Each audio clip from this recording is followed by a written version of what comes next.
Cover करने में 1-1.5 घंटा जाएगा, इसलिए हम थोड़ा थोड़ा सिर्फ टच करेंगे। हम जगन्नाथ जी की रथ यात्रा, जगन्नाथ जी अपने मंदिर से बाहर क्यों आते हैं, उससे पहले एक और टॉपिक है, जगन्नाथ जी का ऐसा रूप क्यों है प्रभु जी? उसके हाथ ही नहीं है, उनके पैर ही नहीं है, आंख है तो उसमें पलक ही नहीं है, ऐसा रूप क्यों है?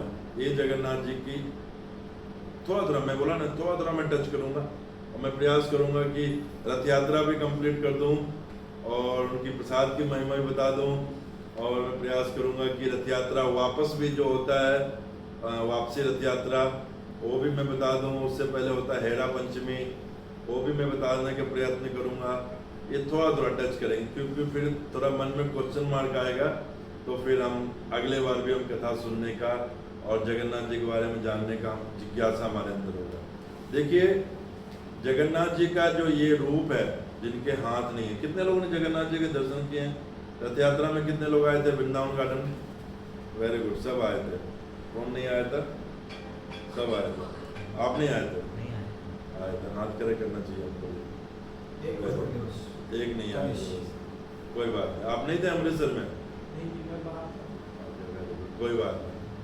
तो जगन्नाथ जी के आप सब लोगों ने दर्शन किए, उनके हाथ यहीं तक होते हैं, है ना, और उनके चरण होते नहीं है, तो और आंखें खुली की खुली, इतनी बड़ी आंखें, उनके अंदर पलक नहीं। तो ये रूप हुआ कैसे? तो एक बार भगवान द्वारका में अपने रानियों के साथ रह रहे थे, रानियों के साथ रह रहे थे। उनका आप सबको पता है 16,108 रानियां थी भगवान की। तो भगवान हर एक महल में 16,108 रूप बना कर करके हर महल में एक साथ रहते थे। अभी मोनू प्रभु अभी वृंदावन गार्डन इस्कॉन टेम्पल में है, तो मोनू प्रभु ना तो गोकुल गौशाला में ना घर में, सही बात है ना, आपका एक ही रूप है। मैं यहाँ पे हूँ तो मैं यहीं पे हूँ, अभी गोकुल गौशाला में नहीं, लेकिन भगवान हर जगह समान रूप से विद्यमान रहते हैं। भगवान की इतनी अंदर शक्तियाँ हैं। तो भगवान 16,108 महलों में हर रानी के साथ में विद्यमान थे, और इवन आप समझिए वृंदावन में सारी लीलाएं कर रहे थे, मथुरा की भी लीलाएं हो रही थे, कंस को भी मार रहे थे, सब चल रहा था एक साथ। तो 16,108 रानियां, लेकिन भगवान रात को सोते नहीं थे, तकिए को मुंह मतलब उल्टा लेट करके तकिए पे सिसकियां लेते थे, जैसे रोता है ना व्यक्ति, ऐसा रोता है, और रोते रोते हे राधे करते रहते थे। तो सारी रानियों को लगता था ये चक्कर क्या है, हम इतने सुंदर, सोने का द्वारका, हमारे इतने नौकर चाकर, ये राधे कौन है? तो बोले भाई इसके बारे में थोड़ा, हे राधे, हे वृंदावन, हे राधे, हे वृंदावन, तो ये पुकारते रहते थे। तो जब बोले भाई इसका सोल्यूशन क्या है, आपस में सारी रानियां बात तो करती थी, लेकिन सोल्यूशन क्या है, कौन बताएगा, ये चक्कर क्या है? तो वो रेवती माता के पास गए, और रेवती माता ने जाकर उनसे पूछे कि आप बताइए कि ये क्या है, राधे कौन है और वृंदावन क्या है? यहाँ पे भगवान रोते रहते हैं, उनको खुश नहीं कर पा रहे हैं, कैसे खुश होंगे वो?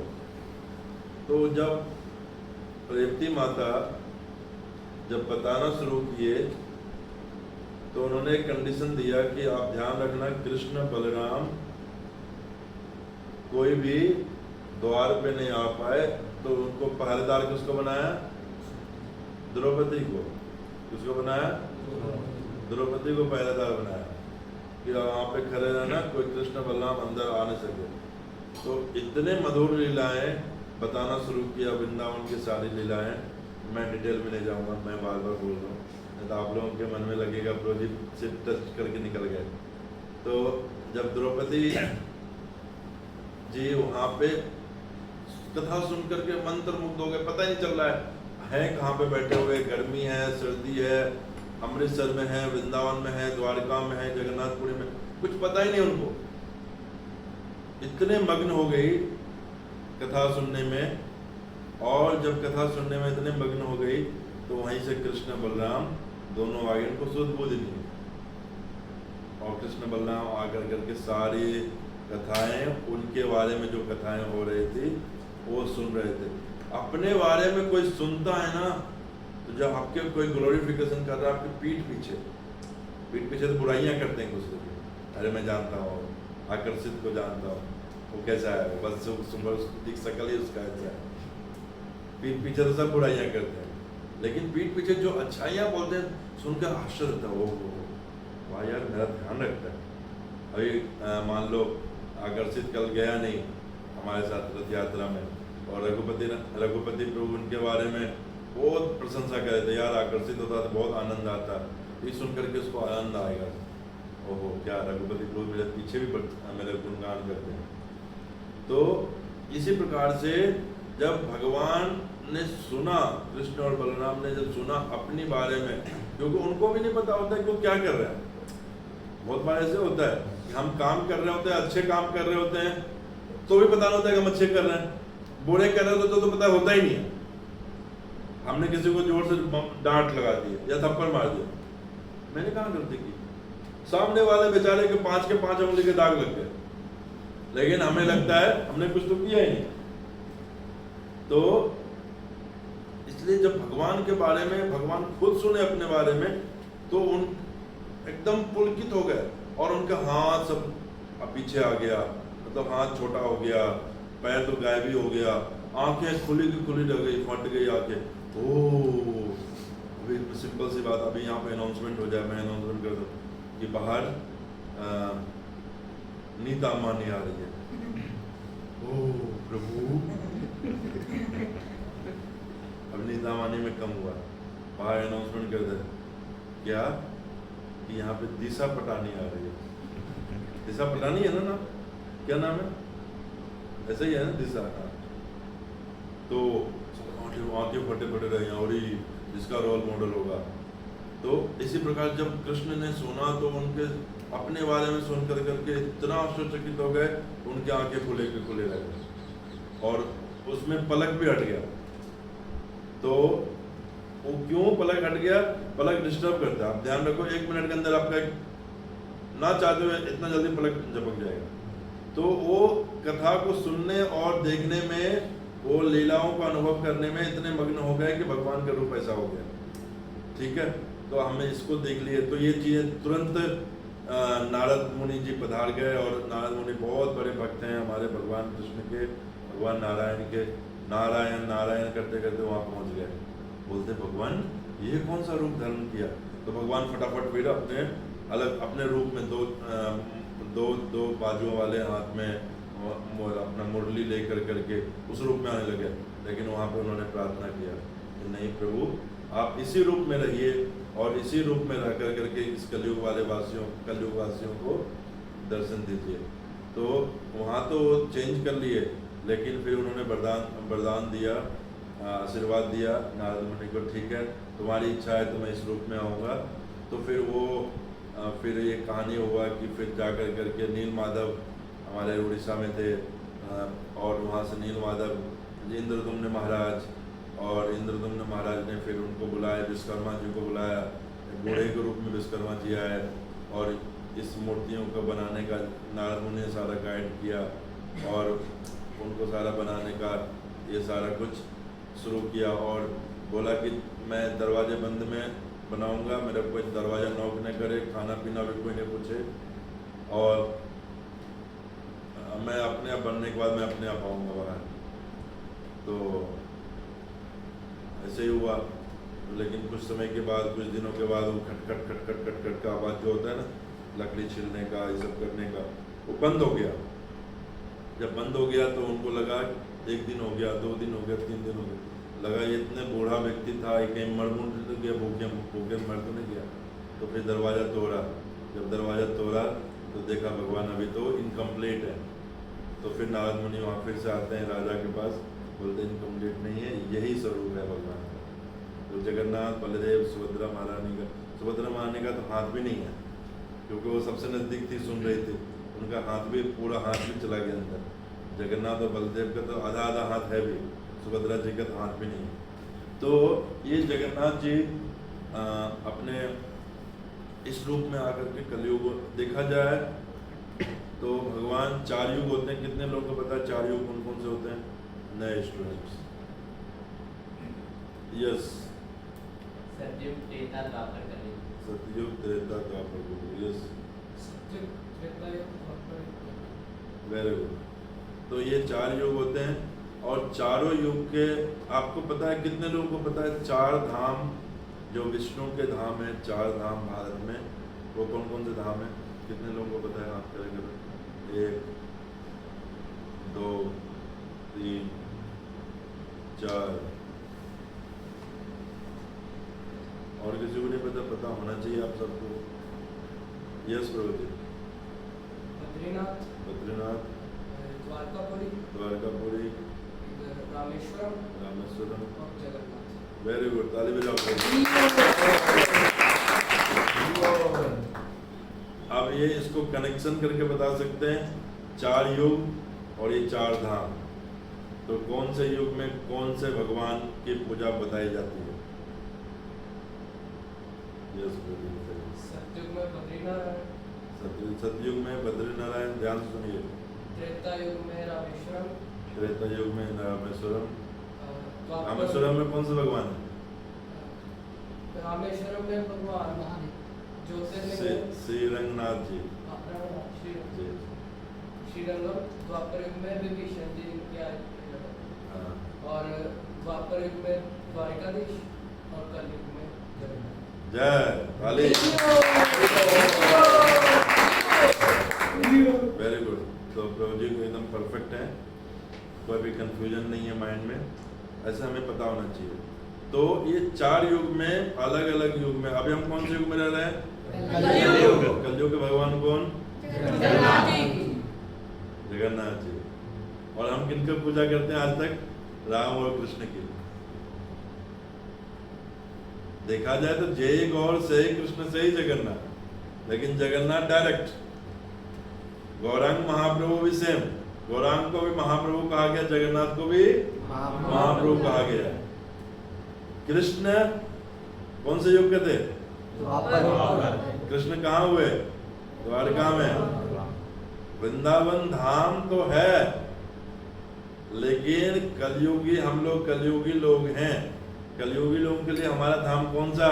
जगन्नाथपुरी धाम, या जगन्नाथपुरी या तो मायापुर। कलयुग के हमारे 2 ही धाम हैं। हम कलयुगी लोगों के लिए 2 ही धाम हैं, जगन्नाथपुरी मेनली, और महाप्रभु को भी जगन्नाथ ही कहा जाता है, जगन्नाथ को भी महाप्रभु कहा जाता है, इसलिए जगन्नाथपुरी और मायापुर। ये कलयुग। और मायापुर इसलिए भी क्योंकि पतित पावन गौर नेता है, हम पतित हैं और उनको पावन करने वाले कौन है? गौर नेता है। इसलिए हम जगन्नाथपुरी के बाद मायापुर को भी अपना कलयुग का धाम मानते हैं।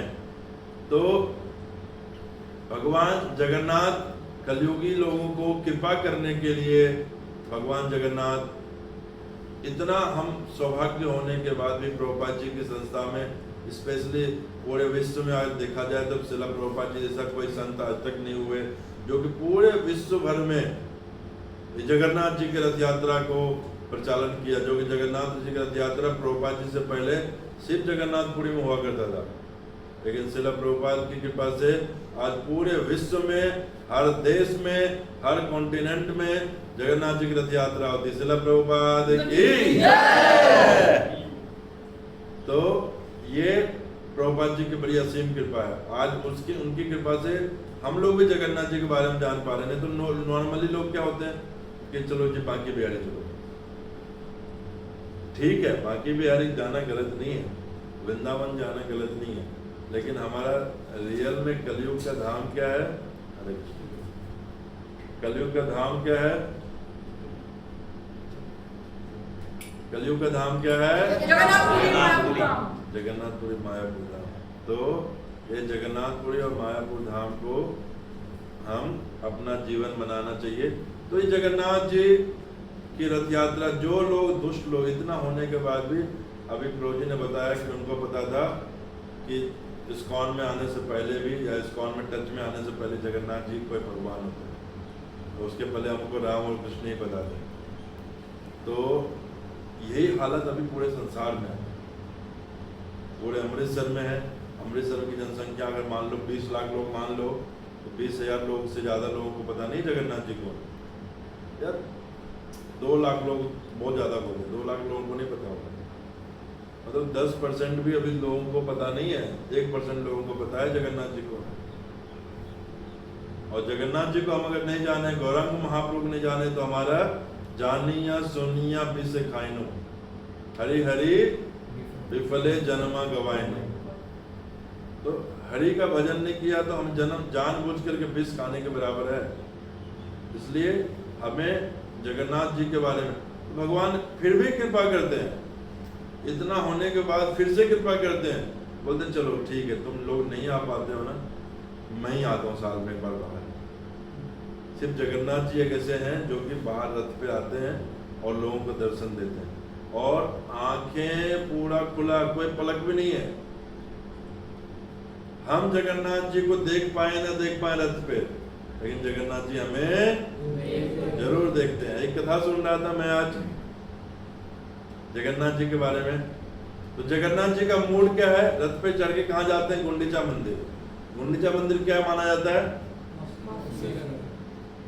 वृंदावन माना जाता है। इन्होंने बोला जगन्नाथ गुंडीचा मंदिर को क्या माना जाता है? मतलब भगवान जो श्री मंदिर है, श्री मंदिर को माना जाता है द्वारका। द्वारका से भगवान वृंदावन जाने की इच्छा रखते हैं, और भगवान इतने प्रसन्न हो जाते हैं वृंदावन जाने के लिए कि उनको कुछ भी दो, खुश हो जाता है। तो मैं कथा सुन रहा था, उसमें बता रहे थे अगर जगन्नाथ जी के दर्शन करने कभी जा रहे हो, इष्ट मित्रों को लेके जाते हैं, जैसे प्रभु जी ने बोला कि अगले साल हम चलेंगे, तो इष्ट मित्रों को ले जाते हैं, चलो भाई तुम भी चलो, चलो भाई तुम भी चलो। तो एक भक्त बता रहे थे, जिनकी कथा में सुन रहा था, कि अगर जगन्नाथ जी को जाकर करके आप दर्शन करने जाओगे, लेकिन अगर किसी ब्रजवासी को ले गए साथ में, तो जगन्नाथ जी आपको देखना चाहेंगे। तो ये है जगन्नाथ जी की महिमा, और ब्रजवासियों से ऐसा उनका कनेक्शन है कि जगन्नाथ जी ब्रजवासियों को देखना पसंद करेंगे, क्योंकि ब्रज से को आया भाई, उनका अपने घर से को आया है। तो इसलिए भगवान जगन्नाथ वहां से रथ में बैठते हैं, और रथ पे बैठ कर करके वृंदावन को पधारते हैं, और वृंदावन में कुछ समय रहते हैं। फिर से उसके बीच में जब वृंदावन पहुंचते हैं, तो लक्ष्मी जी को बोल के जाते हैं, सांत्वना दे के जाते हैं अपनी पत्नी को, जगन्नाथ जी क्या एक दिन में आ जाऊंगा वापस। क्या बोल के जाते हैं? एक दिन में आ जाऊँ। जैसे हमारे गुरुकुल के बच्चे, अभी आप सब जो IVF के बच्चे हैं या गुरुकुल के बच्चे, चलो नहीं IVF के बच्चे, अब मम्मी बस जा रहा हूँ मंदिर, 2 घंटे में आ जाऊँगा, 2 दिन तक गायब ही रहते हैं। तो ऐसे ही हमारे जगन्नाथ जी बोल के गए लक्ष्मी जी को कि बस मैं कल आ जाऊँगा। लक्ष्मी जी 1 दिन देख रही है, 2 दिन देख रही है, 3 दिन देख रही है, 5 दिन तक देखी, 5 दिन तक जगन्नाथ जी आए नहीं। तो फिर एक पर्व होता है हेरा पंचमी, 5वें दिन होता है। ये अपना पूर्णिमा के दिन होता है, पूर्णिमा होता है, अमावस्या के दिन शुरू रथ यात्रा। देखो कौन से दिन रथ यात्रा होती है? अमावस्या के बाद होती है, द्वितीया को होती है, द्वितीया को। तो फिर पंचमी के दिन हो जाती है अपना क्या नाम है, लक्ष्मी जी। तो पूरा एकदम उनके लिए अलग से पालकी होता है, लक्ष्मी जी उसमें चढ़ करके जाती है, और बोलती है चलो।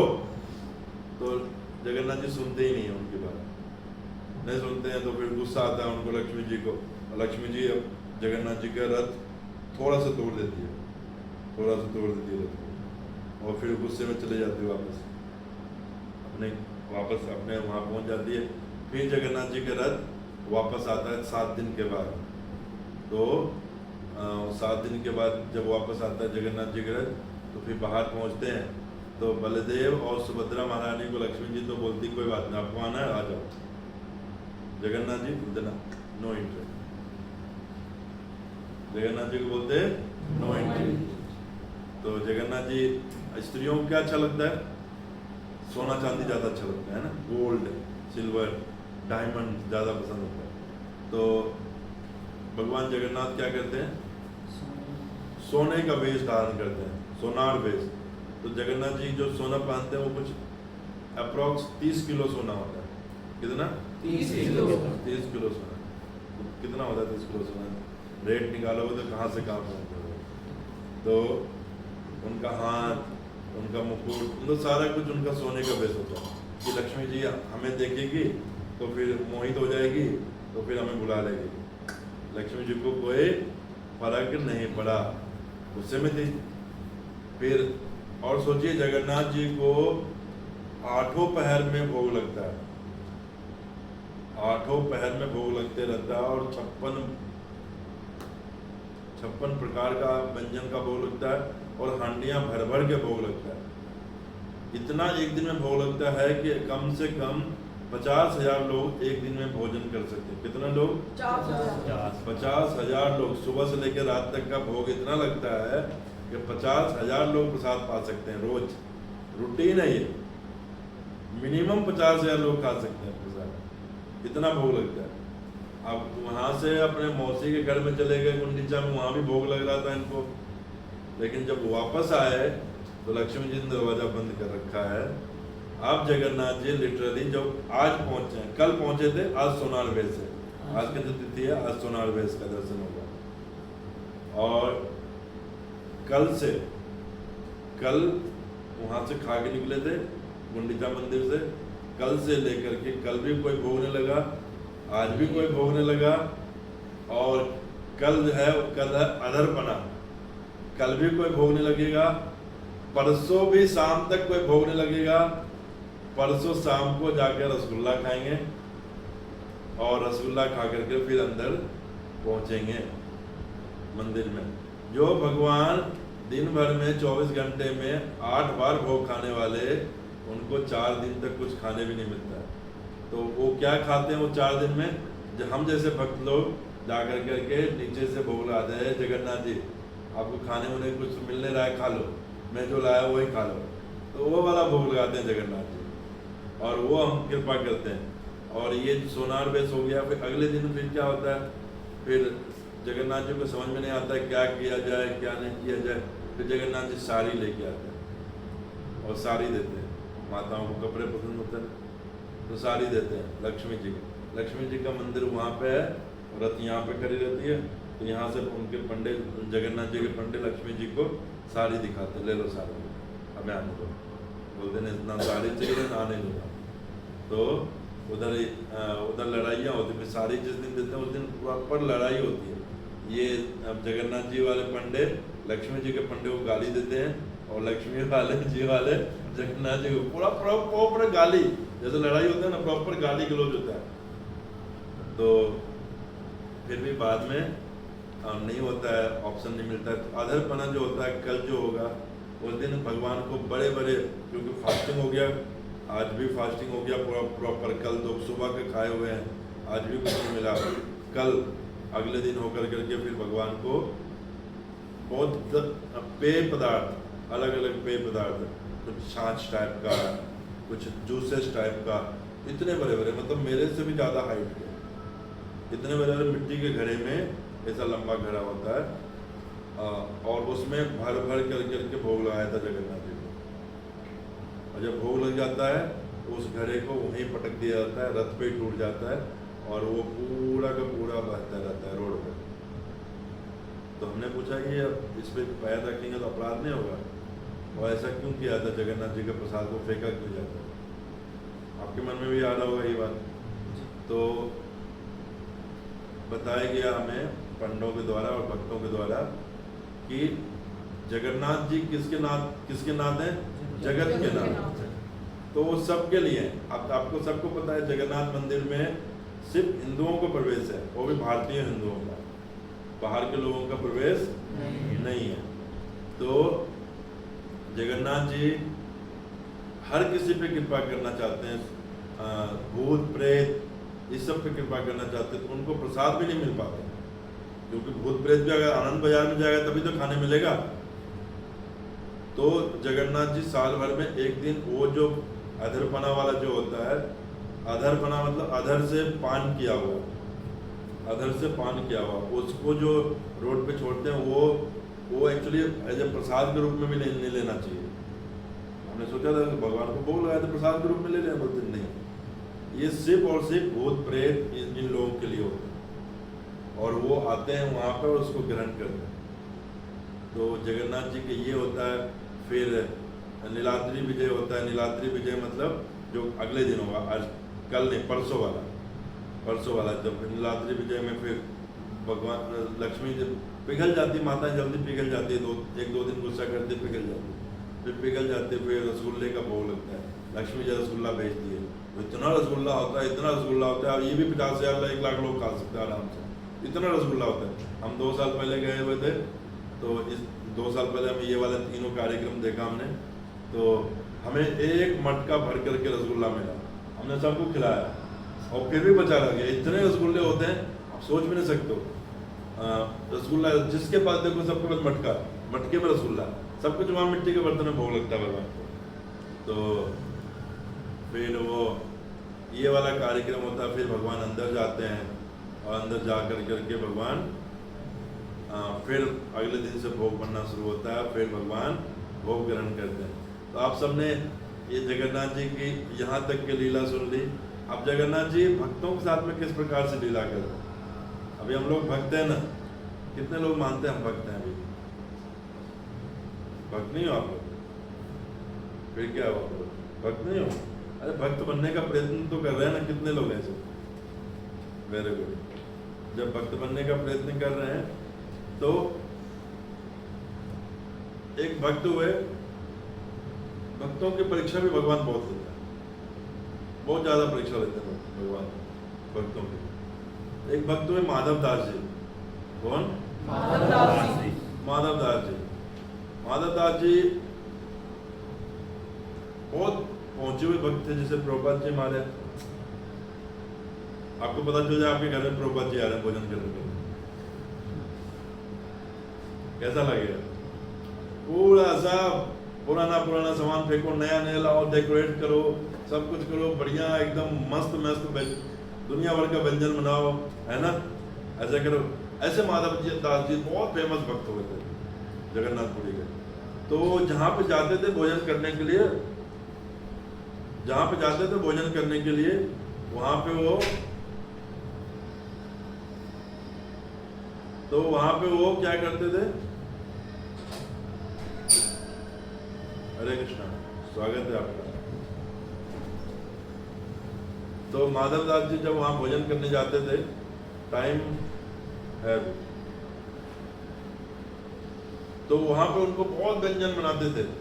तो क्या है, माधव दास जी को बड़ा अजीब लगता था, यार इतना सजावट करते हैं, इतना व्यंजन खिलाते हैं, तो भक्तों को ना ये सब चीजों से बचना चाहिए।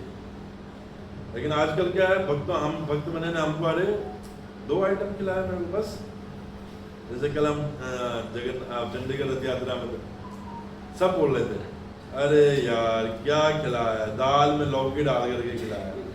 अमृतसर होता, अमृतसर तो इधर छोले कुलचे बनने थे, अमृतसर। तो हमें हर चीज में लगता है अभी भक्त हम बने भी नहीं, वो तो इतने बड़े भक्त थे और उनको लगता था यार मेरे को इतना सत्कार क्यों किया जा रहा है। तो भक्तों के सब चीजों से बचना चाहिए। अगर कोई सत्कार कर रहा है, इसका मतलब भगवान आपको चेक कर रहा है कि आप उस सत्कार के चक्कर में तो नहीं पड़ रहे हैं कि एसी रहेगा तो ही नाइट स्टे करेंगे, एसी नहीं रहा तो नाइट स्टे नहीं करेंगे। तो ऐसा वाला चक्कर तो नहीं कहीं।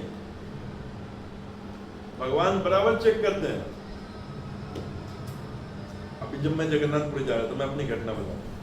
मैं जगन्नाथपुरी जा रहा था, तो नॉर्मली मुझे एसी चाहिए होता है, उसके अलावा नींद नहीं आती मुझे, ठीक है।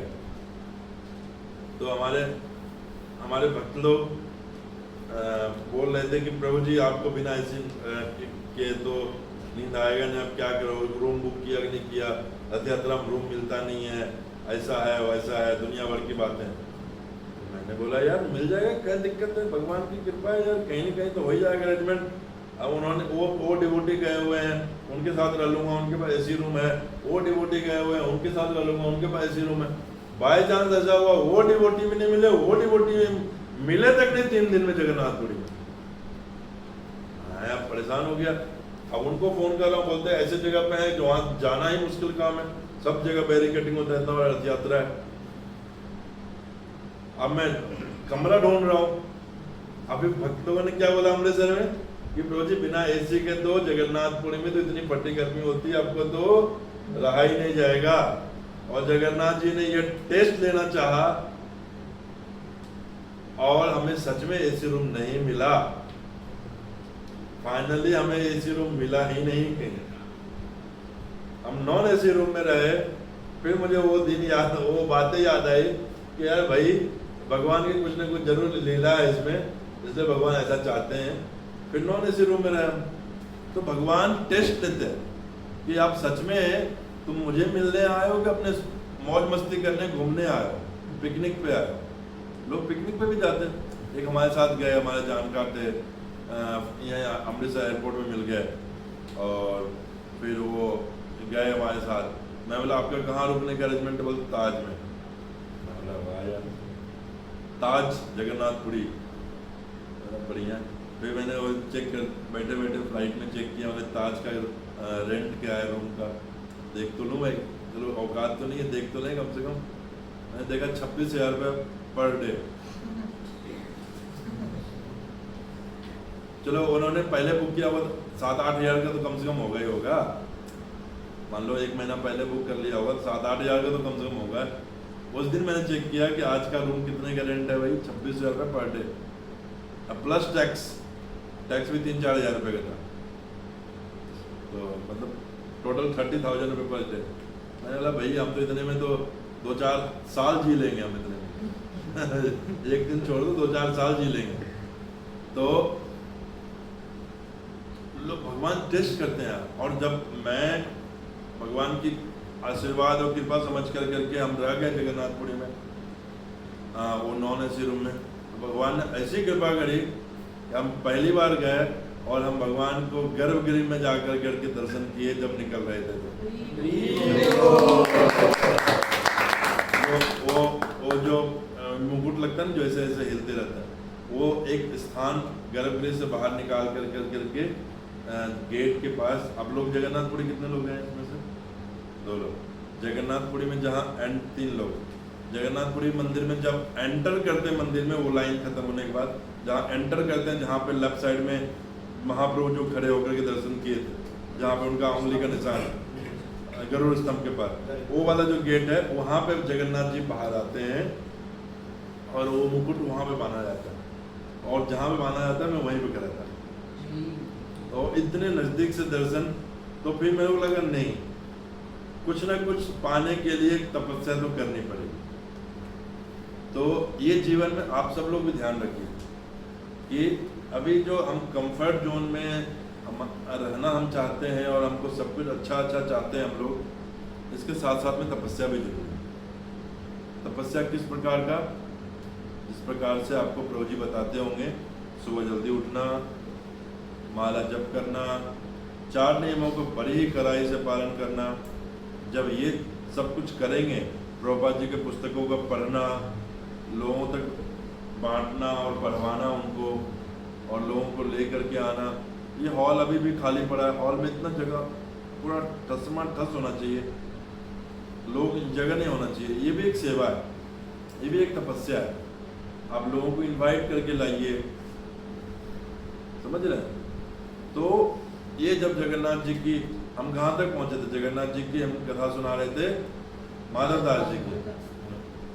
माधवदास जी जब वहाँ भोजन करने जाते थे, फिर उन्होंने भोजन करना वहाँ जाना बंद ही कर दिया। फिर कहाँ भोजन करने जाना शुरू कर दिए? वो भोजन तो करना पड़ता है।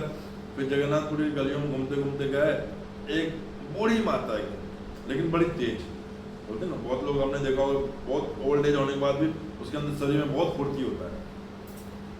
तो ऐसी माता के पास ढूंढ गए और पता चला वो माता सबसे लड़ती रहती है। उस माता के पास गए, माधवदास जी जाते हैं, बोलते हैं अम्मा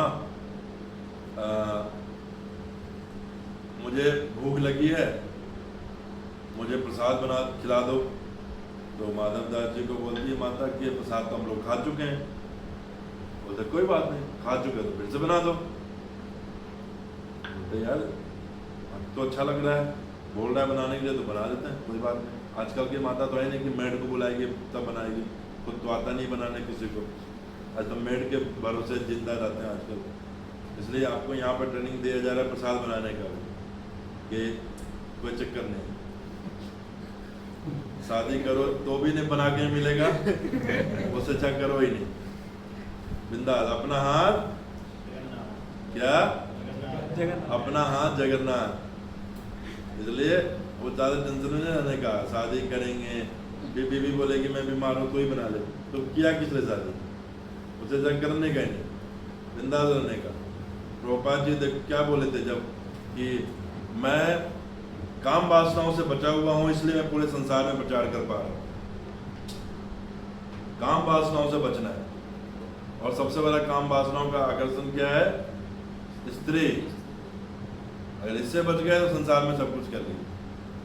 तो माधव दास जी वहाँ पे गए और भोजन उन्होंने प्राप्त करने का भोजन वहाँ लिया, फिर चले गए। फिर अगले दिन आ गए।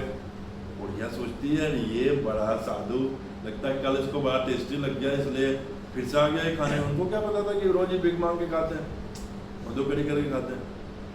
तो उनका क्या था सिस्टम कि जब भी कोई भी खिलाता था, चाहे वो भोग लगा हो चाहे कुछ भी हो, वो मानसिक रूप से अर्पण करते थे जगन्नाथ जी को। जगन्नाथ जी पहले आप लो फिर मैं लूँगा, माधव दास जी का नियम था। तो फिर अगले दिन आए, अगले दिन बुढ़िया बोलती यार ये तो बड़ा गड़बड़ काम है, फिर आ गया, फिर इसके लिए बनाना पड़ेगा हमें। इस दिन अगले दिन उन्होंने क्या किया, नमक ज़्यादा, मिर्च ज़्यादा और खट्टा ज़्यादा ऐसे कर दिया कि आज खिलाने कल से आएगा ही नहीं, कल से आएगा ही नहीं। तो जब वो उन्होंने ये कर दिया तो फिर खा के चले गए। उनको समझ में तो आ गया था माधव दास जी कोई जानबूझ से किए बुढ़िया, ऐसा तो हो नहीं सकता कल इतना अच्छा बनाई और आज इतना गड़बड़ कर दी। समझ में तो आ गया, लेकिन कोई बात नहीं, पूरे जगन्नाथ जी जैसी इच्छा। फिर तीसरे दिन आ गए, तीसरे दिन आ गए तो बुढ़िया सोची फिर से आ गया ये, आज ऐसा करते ना नमक डालते ना मिर्ची डालते ना खट्टा डालते, कुछ डालते ही नहीं। तो नहीं डाला, फिर भी उन्होंने जगन्नाथ जी को मानसिक रूप से अर्पण किया और भोजन ग्रहण करके चले गए। तो पूछते हैं कि ठीक बन रहा है सब कुछ?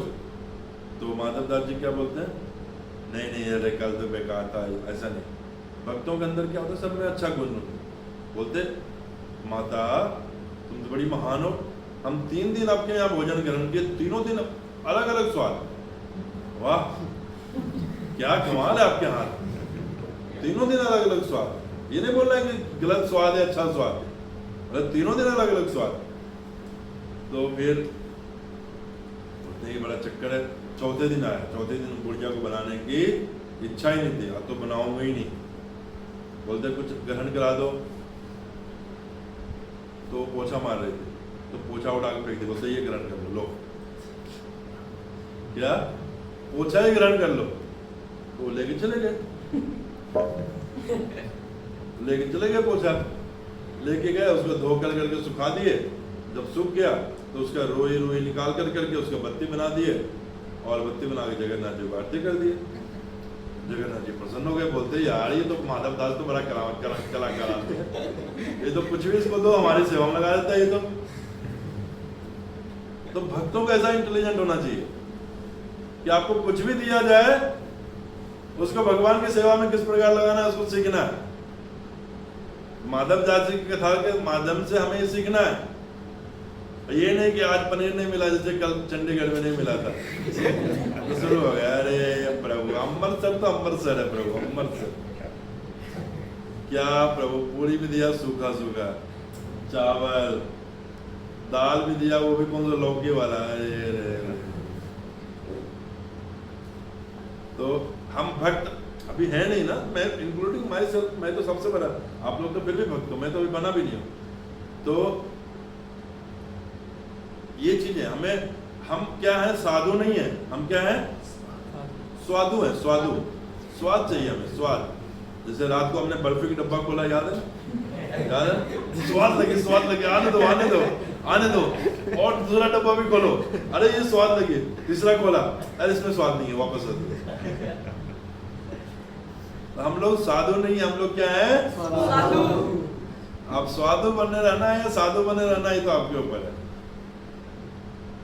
तो ये चीजें हमें बड़ा ही ध्यान पूर्वक समझना पड़ेगा और देखना पड़ेगा, और माधव दास जी की तरह बनना पड़ेगा। चाहे नमक और मिर्ची ज्यादा होने के बाद भी वो वही तरीके, उसी उतने ही प्रेम से खाया जितना कि बिना नमक बिना मिर्ची वाला खाया, जितना कि परफेक्ट मिर्ची परफेक्ट नमक वाला खाया। लेकिन आज हमें पता नहीं सबसे बढ़िया कुलचा कौन सा कहाँ में मिलता है, सबको पता है। लक्ष्मण सर में पहलवान का, देखो चाहे वो पहलवान टट्टी कर करके हाथ में धोया उसका लेकिन सबसे स्वाद वही लगता है। और चाहे यहाँ पे 16 माला जब करने वाले भक्त बनाए, तो नमक और तेल ज्यादा हो गया, अरे यार बेकार, चलो पहलवान कुलचे खाते। क्यों पहलवान कुलचे? इसलिए क्योंकि उसने टट्टी करके जो उसमें आ गया, इसमें स्वाद आ रहा है। और भोग लगा हुआ नहीं है, भक्त प्रसाद है ही नहीं, और हम खा रहे। भगवान भगवत गीता में बोल रहे भैया जो भोग लगा बिना खाता है वो क्या करता है, पाप खाता है। लेकिन हमें पहलवान को अच्छे लगते हैं। एक भक्त आज आया, मैंने उसको थोड़ा अपना दिखाया, अपना टेस्ट रिपोर्ट दिखाया कि थोड़ा सा प्रभु जी थोड़ा परेशानी हो रही है। अभी भी मेरी हिम्मत नहीं थी, लेकिन कल आप लोगों को हाँ बोल दिया था, इसलिए मैं आ गया। तबियत उतना अच्छा नहीं है तबियत, लेकिन फिर आप लोगों के बीच में आया तो हम भी चार्ज हो गए थोड़े, जगन्नाथ जी कथा करते करते। तो हमने टेस्ट में दिखाया, वो सीधे बोलने लगे प्रभु जी मैं दवाई भेज रहा हूँ, आपको लेना है, विटामिन डी, B12, पता नहीं क्या क्या चीज़ का। बोलते दवाई कम है, आपको लेना पड़ेगा, आपको इंजेक्शन लेना है, ये ड्रॉपर होता है या पीने वाला होता है, ऐसा होता है, वो लेना पड़ेगा। मैंने बोला प्रभु जी अंग्रेजी नहीं लेता मैं। प्रभु जी ऐसा कुछ नहीं होता, कौन सा जवान इंजीनियर हो, कौन सा जवान इंजीनियर हो, आपको लेना पड़ेगा, मैं भेज रहा हूँ। मैं बोला प्रभु जी मत भेजना, भेजने वाले बहुत लोग हैं, मैं लूंगा ही नहीं शायद। तो लोग इंस्पायर करते हैं इस शरीर को सेव करने के लिए, लेकिन जो शरीर के अंदर आत्मा बैठी है और जिसकी शक्ति से ये शरीर चल रहा है, और वो आत्मा का जो खुराक है भजन, और भजन के साथ साथ में भगवान का भोला हुआ भोजन, तो और उस पर हम ध्यान नहीं देते हैं। सब कुछ कर लेंगे लेकिन अंदर जो डालेंगे गड़बड़। शैम्पू लेंगे ऑर्गेनिक, क्रीम लेंगे ऑर्गेनिक, कपड़े पहनेंगे खादी के ऑर्गेनिक, और खाएंगे क्या, पहलवान की कुलचे वो ऑर्गेनिक सब भूल गए।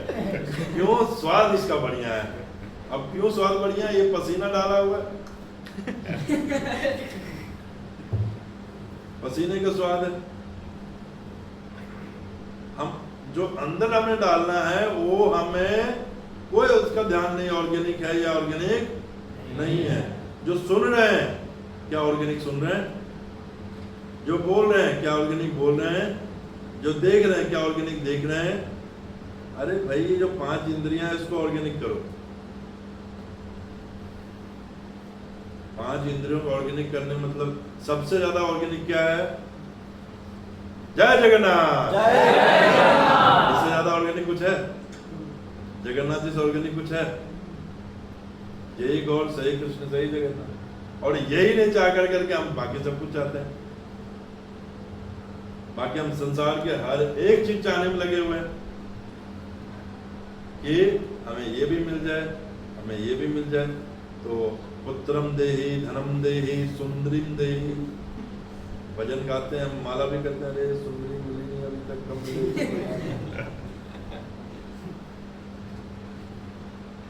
तो अभी हम हमारे प्रभु जी हैं वत्सल प्रभु वाले, बीटेक में एडमिशन हुआ नहीं अभी तक, होने वाला है, क्या करेंगे, कौन सा ब्रांच लेंगे सोचते हैं। थोड़ा हो गया, कल फाइनल हो जाएगा। कल फाइनल हो जाएगा। अभी चिंता में बेचारे आज 2 माला ज्यादा जब करेंगे, ये बढ़िया वाला डिपार्टमेंट मिल जाए हमें जिसमें लड़कियां ज़्यादा हो।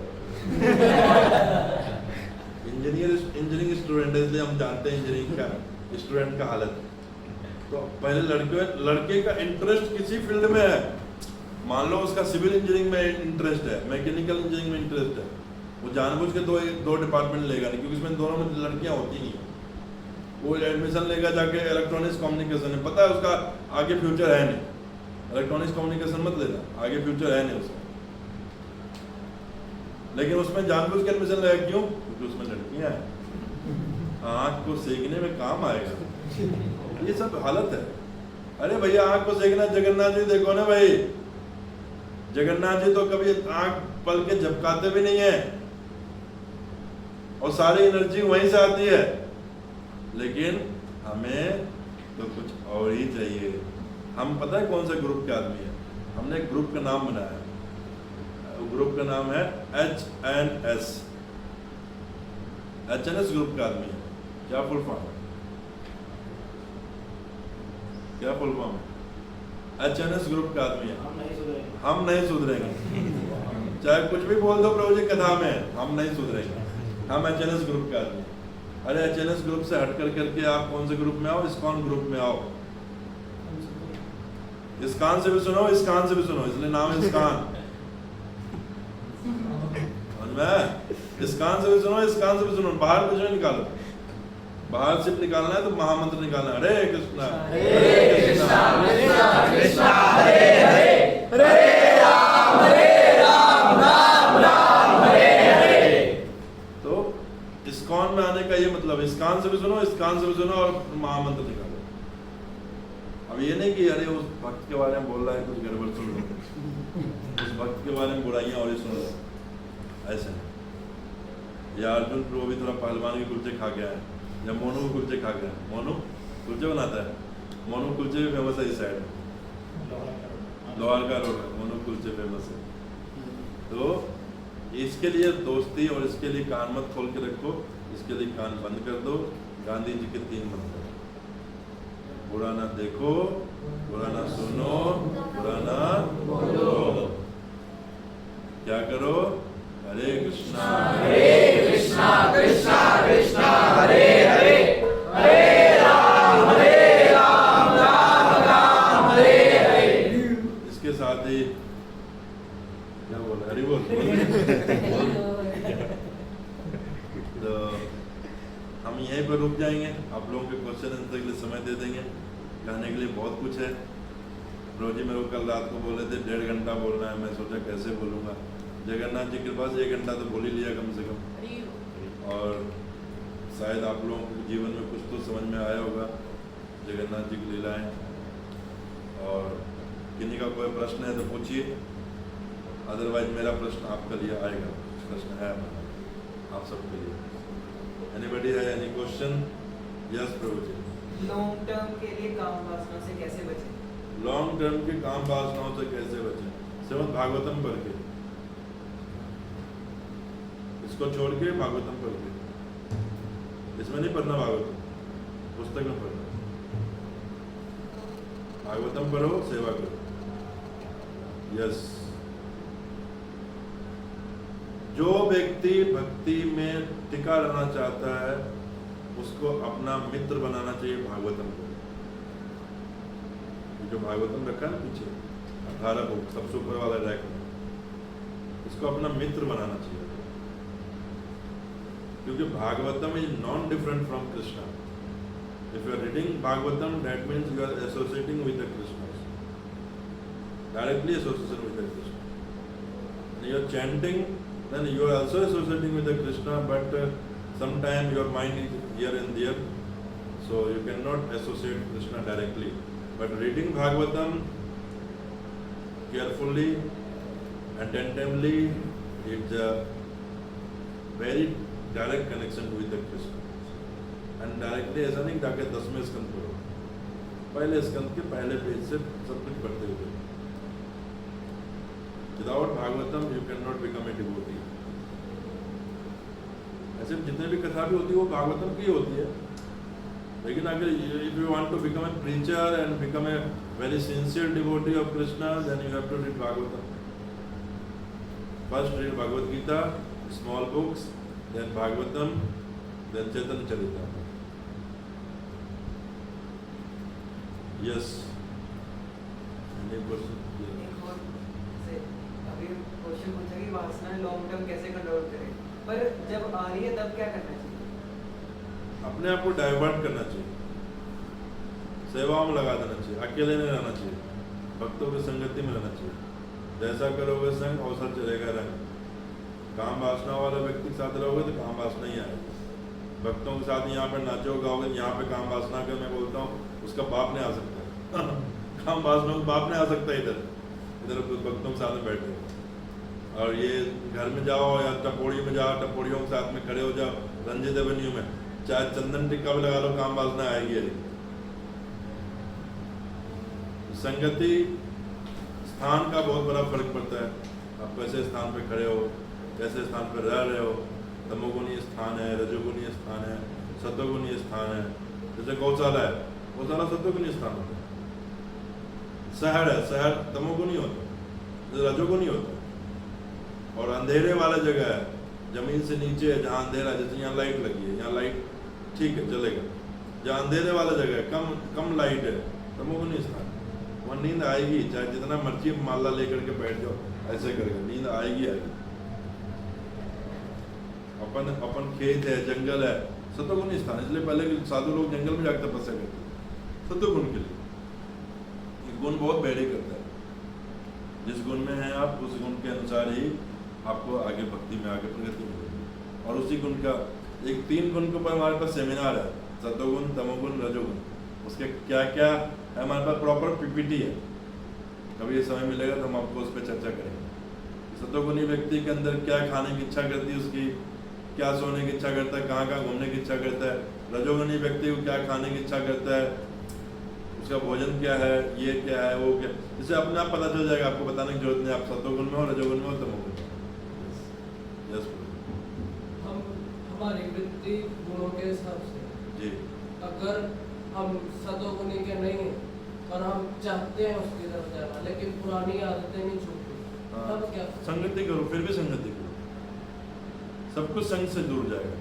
पुरानी आदतें तब तक रहेगी जब तक पुराने लोगों को, पुराने भाव को, पुराने विचारों को याद रखोगे। जब नए लोगों के बीच में रहोगे, कोई पुराने विचार नहीं आएंगे। और इंगेज रखो अपना पूरी तरह से। और जो बताया ना मैंने कि इन्होंने बोला काम वासनाओं को लॉन्ग टर्म में कैसे बचाए, भागवतम बचाए। और भागवतम अकेले में जाकर बैठ के पढ़ोगे नहीं हो पाएगा। संगति में, गाइडेंस में। संगति ऐसे नहीं कि अब बोलते हैं चोर चोर मौसारे भाई की संगति कर लो, ऐसे नहीं। गाइडेंस में, सीनियर के गाइडेंस में। समझ गए? Yes, any question?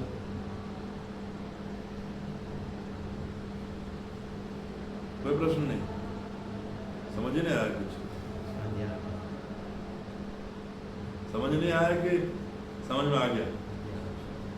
दो ही कंडीशन में प्रश्न नहीं होता, या तो सब कुछ समझ में आ गया या तो कुछ भी समझ में नहीं आया। क्या है कंडीशन? सब कुछ समझ में आ गया।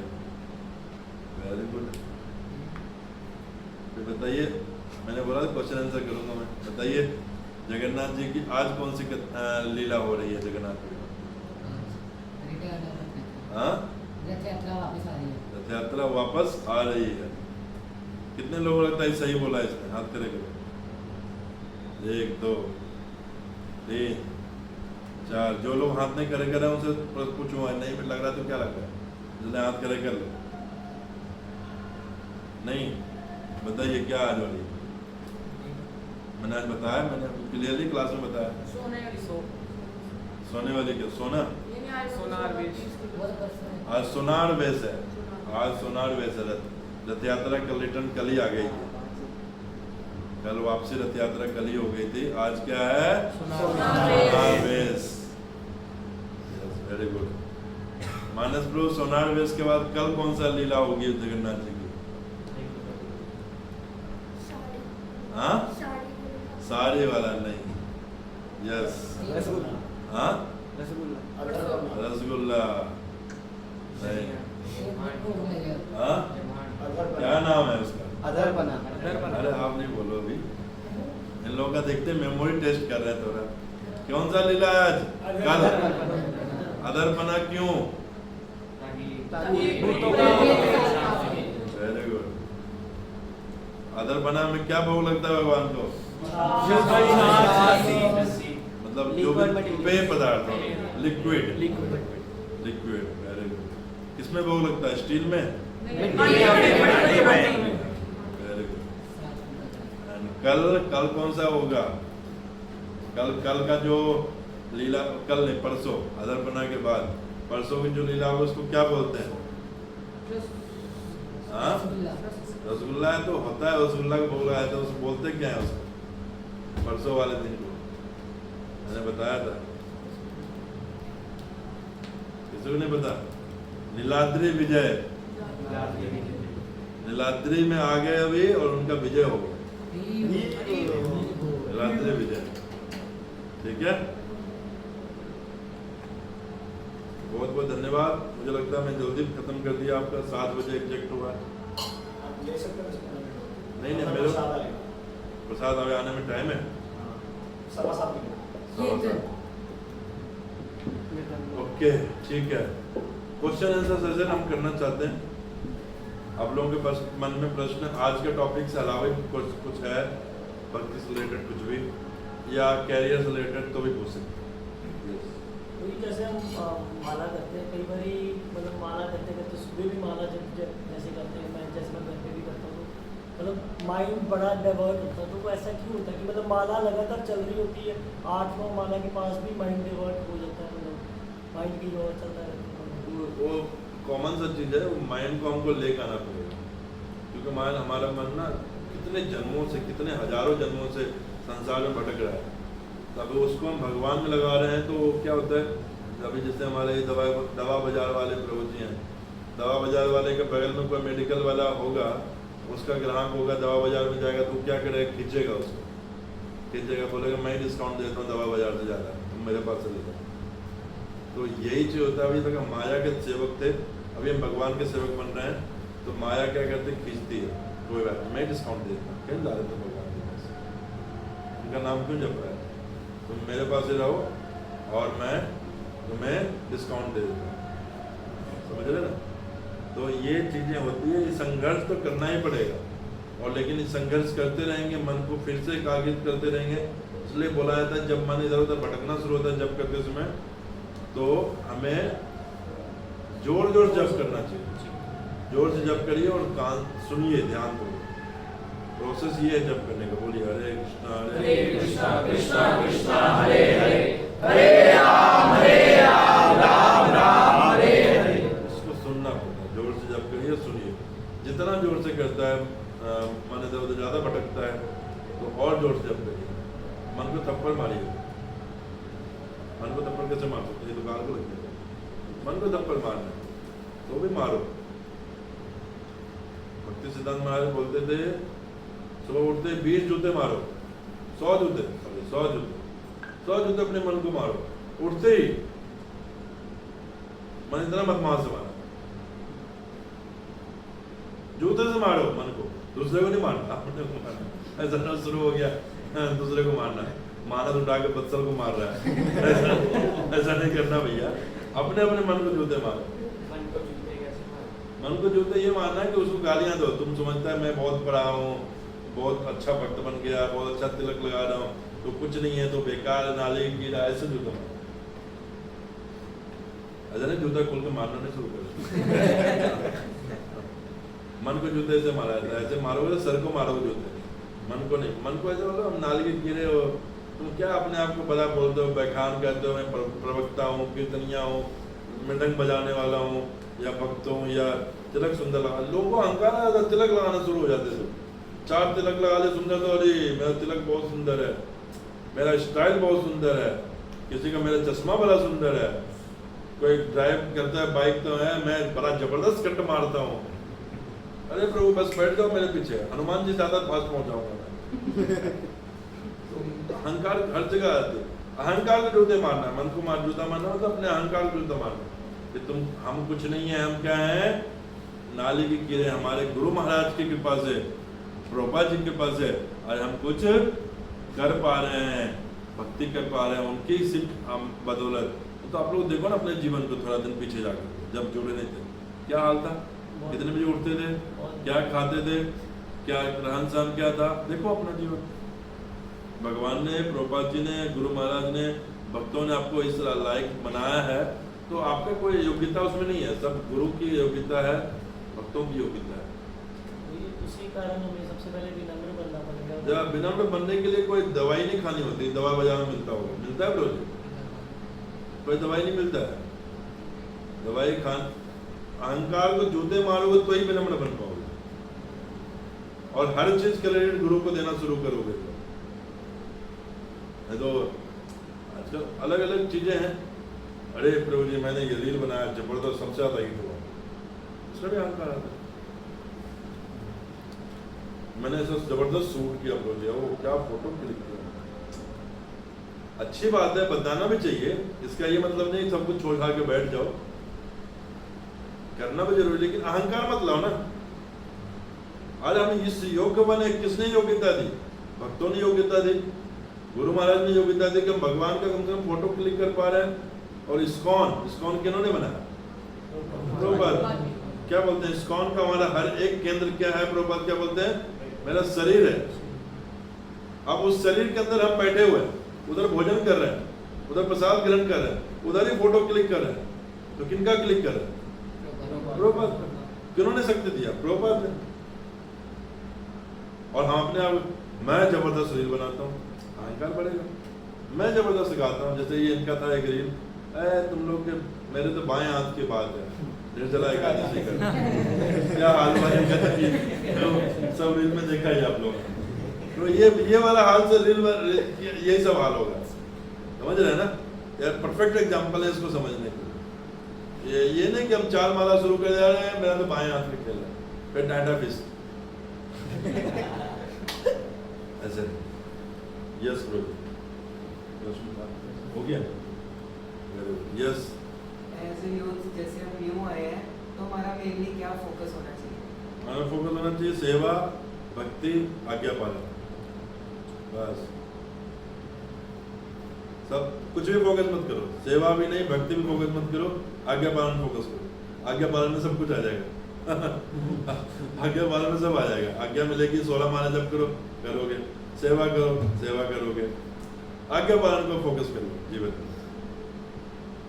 एक याद रख लो, गुरु पूजा आप लोग गाते होंगे, उसमें एक लाइन आता है, गुरु मुखा पद्मावक्या चित्ते करिया एक्या आर न करिया मन आशा। हे मन, और कोई आशा मत करो अपने मन में, क्या करो? जो गुरु के मुख से वाक्य निकला है उसको चित्त मतलब हृदय में एक कर लो, और क्या करो? आर न करिया मन, और कोई आशा मत करो।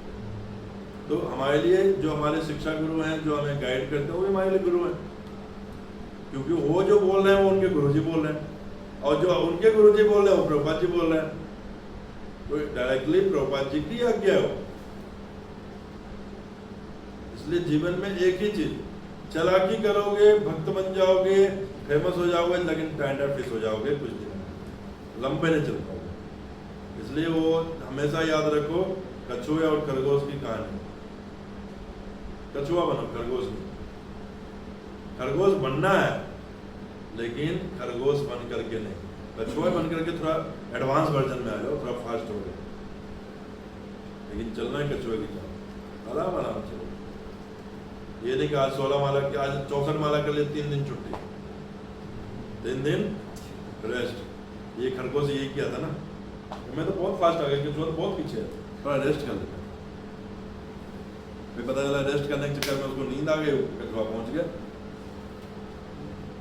इसलिए 64 माला कर रहा है अच्छी बात है, लेकिन 3 दिन छुट्टी नहीं मिलेगा, जैसे ऐसा 16 माला ही करो रोज, समझ रहे हैं? इधर से कोई प्रश्न नहीं भाई, सब डाउट क्लियर है? आप थोड़ा टिप्स दे सकते हैं कि शास्त्र और कैसे अच्छी तरह पढ़े, या अपना इंटरेस्ट और कैसे डेवलप करें? इसका भी वही आंसर है, आज्ञा पालन। आज्ञा पालन इसका भी आंसर है। आज्ञा पालन इसका भी आंसर है। तो इसलिए आज्ञा पालन करेंगे। देखो हर व्यक्ति का अलग अलग नेचर होता है, हर एक व्यक्ति का नेचर अलग अलग होता है, डिपेंड अलग अलग करता है, नेचर अलग अलग होता है। और जब उस नेचर के अनुसार हमें एक्टिविटी करनी चाहिए। किसी व्यक्ति के अंदर गुण होता है कि वो आउटडोर सेवा अच्छा कर सकता है, किसी के अंदर होता है कि इंडोर सेवा अच्छा कर सकता है। कोई सॉफ्टवेयर में आगे होता है, कोई हार्डवेयर में आगे होता है। कोई गलत नहीं है, हर व्यक्ति के अंदर अलग अलग गुण है। कोई कथाकार बनना चाहता है, कोई कीर्तनिया बनना चाहता है, कोई मैनेजमेंट में आगे बढ़ना चाहता है। तो हर व्यक्ति अलग अलग, सब सेवा बराबर है। कोई झाड़ू लगाने में एक्सपर्ट बन जाए, वो ये भगवान को बहुत प्रिय है। कोई कुकिंग में एक्सपर्ट बन जाए, भगवान को बहुत प्रिय है। पुजारी बन जाए, बहुत सारे डिपार्टमेंट है, जरूरी नहीं सिर्फ कथाकारी बनना है। हम लोग के अंदर कमियां क्या है, हम पुस्तकें पढ़ करके हमारे अंदर अहंकार आ जाता है और अहंकार होकर पागल हो जाता है। इसलिए पुस्तक पढ़ने में बहुत ध्यान रखना चाहिए, इसलिए उसको भी गाइडेंस में करना चाहिए। क्लियर है? और कुछ? यस। गौशाला पहली बार विजिट किया था, तब आपने लेक्चर में एग्जांपल दी थी कि हमें जैसे ज़्यादा उड़ना नहीं है, ज़्यादा उड़ेंगे तो S-400 जैसे वो मार के नीचे गिर जाएंगे। तो जब हम जैसे ज़्यादा उड़ रहे हैं तो जब नीचे गिरते हैं तो फिर वापस कैसे? देखो अभी उड़ भी रहे हैं, तो उड़ने का शुरुआत हमें सिखाया गया सीनियर के द्वारा, लेकिन सीनियर के कंधे पे हम पैर रख करके ऊपर उड़ना शुरू कर दिए। जब गिरेंगे तो फिर वैष्णव भी आएंगे वहां पर करुणा करने के लिए, कृपा करने के लिए, बोला समझाएंगे, बेटा तेरे को बोला था ना ज्यादा मत उड़, कोई बात, जो हो गया सो हो गया, फिर से चलो, फिर स्टार्ट करो। उड़ना क्या होता है कि अपराध करना। उड़ना मीन्स क्या? अपराध करना। किस प्रकार से अपराध होता है? जब हम उड़ने लगते हैं तो हम सीनियर जूनियर को कोई ध्यान नहीं रखते हैं और वही अपराध हो जाता है। और अपराध किसके बारे में बताया गया है? पागल हाथी के बराबर। अगर पागल हाथी छोड़ दिया जाए यहाँ पे पार्क में या कहीं रोड पे, वहाँ सब गाड़ी बूढ़ी उठा कर सब कुचल के बराबर कर देगा, पेड़ पूरा उखाड़ देगा, सब बगीचा हो जाएगा, बिलान जंगल बन जाएगा, है ना। तो इसी प्रकार से हमारा अहंकार जो है, अपराध जो है, अपराध हो जाता है जब हम आगे ज़्यादा उड़ने लगते हैं। उड़ना है, मना नहीं है, बहुत उड़ो। हम तो चाहते हैं कि सब लोग इतने ज़्यादा उड़ो कि पूरे के पूरे आश्रम को, पूरे के पूरे अमृतसर को हरे कृष्णा करा दो। लेकिन हर चीज़ गाइडेंस में, क्योंकि आपको अपने पीठ का मैल दिखता है क्या? नहीं। तो पीठ का मैल किसको दिखता है? दूसरे व्यक्ति। दूसरा व्यक्ति कौन बता सकता है आपको? जो आपके गुरु है कि बेटा तुम चल तो रहे हो लेकिन डायरेक्शन ठीक नहीं है। और ये ऐसा नहीं कि अभी साल, 2 साल, 3 साल, 4 साल, 5 साल में सीख जाओगे। मेरे को अभी भी झड़कियाँ पड़ते हैं, रोज पड़ते हैं, जब बात करो तो भी डांट पड़ती है, तुमने ये गलत किया, तुमने ये गलत किया। सीख रहे, ठीक है। सेंस ऑफ रिस्पॉन्सिबिलिटी कैसे करें? सेंस ऑफ रिस्पॉन्सिबिलिटी समय के साथ,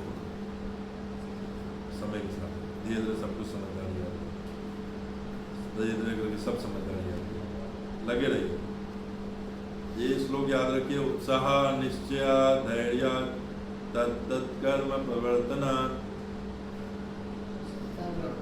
संग त्यागो ततो वृत्ति षड्वे भक्ति प्रसिद्धति। उत्साह, हमारे अंदर उत्साह होना चाहिए, लेकिन साथ साथ में दूसरा क्या होना चाहिए? निश्चयता। भगवान जरूर मिलेंगे, ऐसे नहीं कि 4 दिन में मिले नहीं, हम कहाँ मिलेंगे, रहने दो, छोड़ो। निश्चयता, फिर धैर्य, धैर्य भी होना चाहिए। ठीक मिले, आज नहीं मिले कल मिले, कोई बात नहीं। आज एक ही माला था ना, फूलों वाला सेरा एक ही था ना, कोई बात नहीं। हमारे आकर्षित प्रभु के गले में डाल दिया, आकर्षित प्रभु चले गए। हमारे अर्जुन प्रभु गले में डाल दिया, कोई बात नहीं। आया तो था मेरे लिए, लेकिन अर्जुन प्रभु डाल दिया, कोई बात नहीं, कल मिलेगा। धैर्य होना चाहिए। ऐसे कैसे अर्जुन से तो पहले मैं जुड़ा था। अर्जुन कैसे गले माला डाल देने के एग्जाम्पल, तुम पहले जुड़ा, मैं मानता हूँ, ऐसा मत अहंकार मत। तो हमारे गले में माला किसे डाल दिया, हमारे में नहीं डाला, उनको किसे डाल दिया। तो ये सब चीजें धैर्य रखो। और तत्त कर्म प्रवर्तना, जो जो कर्म करने के लिए बताया गया शास्त्रों में गुरु के द्वारा, वही कर्म करना है। और उसमें एक और चीज जरूरी है, संग त्याग सतो वित्त। ऐसे असत संग को त्याग दो। आप लोग ध्यान सुनिए, असत संग को त्यागना पड़ेगा भक्त बनना है तो। जो असत, जो मंडेन बातें कर रहा है, मुझे लगता है कि इस्कॉन में ऐसा होना चाहिए, तू कौन है भी बोलने वाला, इस्कॉन में कैसा होना चाहिए, नहीं होना चाहिए। मुझे लगता है भगवान कृष्ण को ऐसे करना चाहिए, तू कौन है भैया।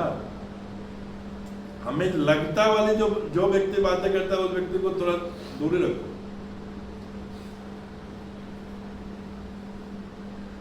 उसके बाद तत्त प्रवर्तनात् संग त्यागो और सतो वृत्ति लाइए अपने अंदर, सतो गुण वाले वृत्ति लाइए। तो जल्दी उठिए, माला जप करिए, 4 नियमों का पालन करिए, भोग लगा खाइए, ऐसे कपड़े पहनिए जो कि सतोगुणी कपड़ा है, धोती कुर्ता हो गया, कुर्ता पजामा हो गया, पैंट शर्ट भी पहनना है तो सिंपल सोवर पैंट शर्ट पहनिए, ज़्यादा फटे चिटे वाला आजकल फैशन चल गया वो सब नहीं पहनिए। सतो वृत्ति, हर प्रकार की वृत्ति को सतोगुण वाला करना, ये करेंगे तो 6वीं भक्ति प्रसिद्धि, आपकी भक्ति प्रसिद्धि हो जाएगी, फुलफिल हो जाएगी, आपकी भक्ति एकदम दृढ़ हो जाएगी। ठीक है, इनका प्रश्न था आपके बाद आपको यस मोनू।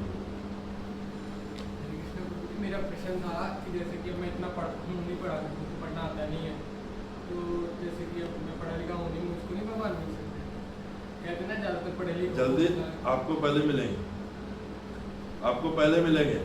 पढ़े लिखे लोगों के दिमाग में ना द्वंद्व होता है, ये मैं तो सोचा था ऐसा होगा, ऐसा नहीं, ऐसा है। वो ज़्यादा लोग द्वंद्व में फंस जाते हैं पढ़े लिखे लोग। अब भगवान क्या बोलते हैं, रामायण में चौपाई है, मेरे को याद नहीं होता, मैं इतने समय से याद करने का प्रयास कर रहा हूँ, प्रोजेक्ट याद होगा। मोहे छल कपट छिद्र न भावा, क्या है वो, निर्मल जन मन जन सोहि मोहे पावा, मोहे छल छिद्र कपट न भावा। तो निर्मल मन होना चाहिए, पढ़ाई लिखाई नहीं चाहिए। एग्जाम्पल बताता हूँ मैं आपको, सबसे बड़े भक्त कृष्ण के कौन है? हाँ, नारद मुनि जी सबसे बड़े। और कौन सबसे बड़े? Sudama, very good. और राधा रानी, और गोपियों प्रधान राधा रानी। सबसे बड़े भगवान के भक्त कौन है? गोपियां, राधा रानी।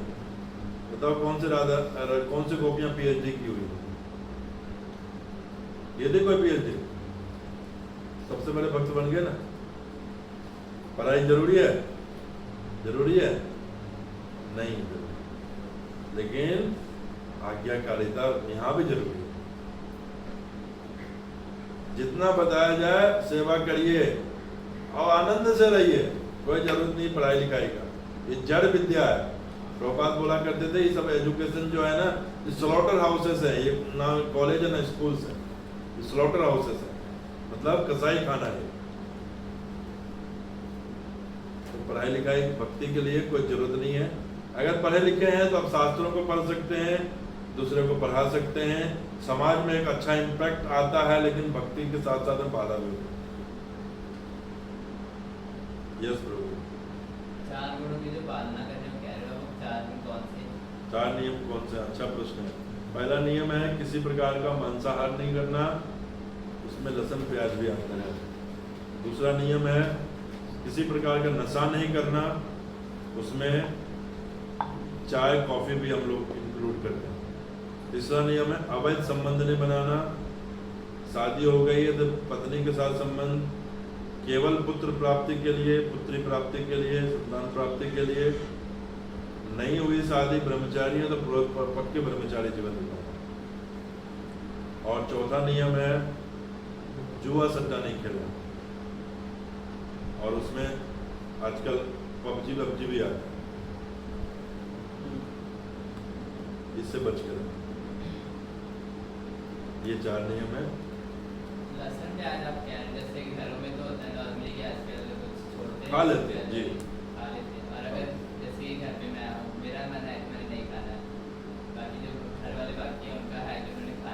बात नहीं, अभी खाओ, अभी जब आगे बढ़ाओ, अभी खाओ, ऐसा कोई गलत नहीं है, नॉनवेज गलत है, लहसुन प्याज इतना गलत नहीं है, अभी खाओ, लेकिन धीरे धीरे प्रयास करना कि छोड़ दें। क्यों? लहसुन प्याज का चीज़ों का भगवान को भोग लगता नहीं है, और जब तक जो चीज़ भगवान को भोग नहीं लगता है वो हमारे लिए खाने योग्य नहीं है। लेकिन उससे पहले हमें क्या करना है? दवाई लेना है। परहेज बाद में करना है, दवाई पहले लेना है। बुखार है आपको, आप परहेज कर रहे हो लेकिन पैरासीटामोल नहीं ले रहे हो, बुखार आपका उतरना में मुश्किल होगा, 3-4-5 दिन ज़्यादा लग जाएगा। तो दवाई क्या है? पैरासीटामोल है। परहेज क्या है? नियम है। नियम का पालन भी जरूरी है। अगर नियम परहेज करते हुए दवाई खाओ तो जल्दी ठीक हो जाओगे। अब पैरासीटामोल भी खा रहे हो, साथ में आइसक्रीम भी खा रहे हो, तो मुश्किल तो होगा ना थोड़ा। तो इसलिए परहेज के साथ में दवाई खाओ तो बेटर है। तो परहेज क्या है? 4 नियमों का पालन करना। दवाई क्या है? हरे कृष्णा कृष्णा कृष्णा कृष्णा हरे हरे, हरे राम राम राम हरे हरे। ठीक है, और कोई प्रश्न? हो गया, समय हो गया, प्रसाद लाओ भैया।